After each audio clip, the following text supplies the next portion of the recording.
દોસ્ત, માણસનું જીવન છે અને માણસના જીવન સાથે અનેક ગણી વાતો, અનેક ગણી વસ્તુઓ સંકળાયેલી છે.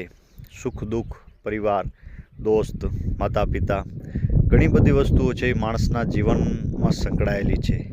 પણ સક્સેસ જીવનમાં થવું ખૂબ જરૂરી છે અને સક્સેસ થવાની બે રીત હોય છે. એક તો કે માણસને કોઈ તુક્કો લાગી ગયો, કોઈ અચાનક કોઈ જેક લાગી ગયો કે કોઈ એવી સક્સેસ અચાનક મળી ગઈ, કિસ્મત કામ કરી ગયા.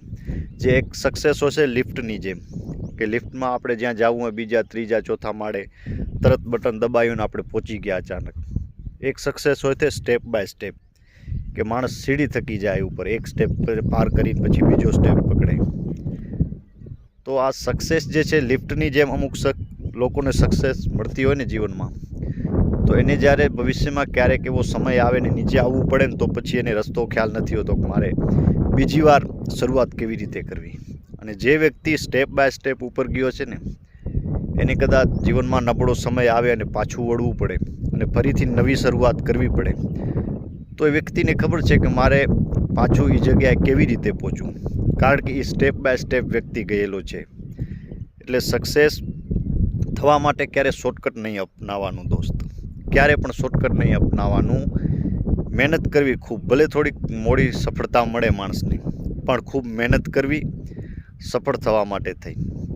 એક ઓલું કહેવાય ને કે એક આખું ઘઉંનું ભરેલું મટકું હતું, એમાં કૂદકા કૂદ કરતો એક ઉંદર આવી ગયો ને અચાનક એ માટલાની અંદર પડી ગયો.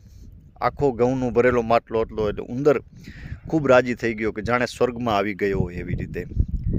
ખૂબ રાજી થયો. રોજ એ તો પછી મજા આવે એટલું ખાય, ધરાઈ જાય એટલે પછી એક જગ્યાએ સૂઈ જાય માટલાની અંદર અને ખૂબ આનંદમાં રહેતો હતો. બસ આપણી દુનિયા હવે આ જ છે.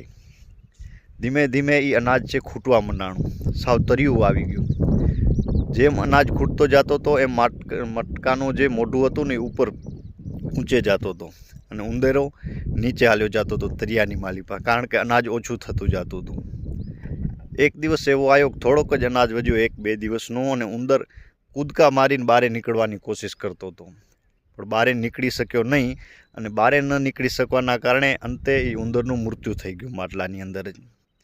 એટલે અચાનક ક્યારેક ધન સંપત્તિ આવી જાય અને મળી જાય શોર્ટકટ કોઈ, તો ખુશ નહીં થઈ જવાનું બહુ દોસ્ત. વિચારવાનું પહેલાં ક્યાંથી આવી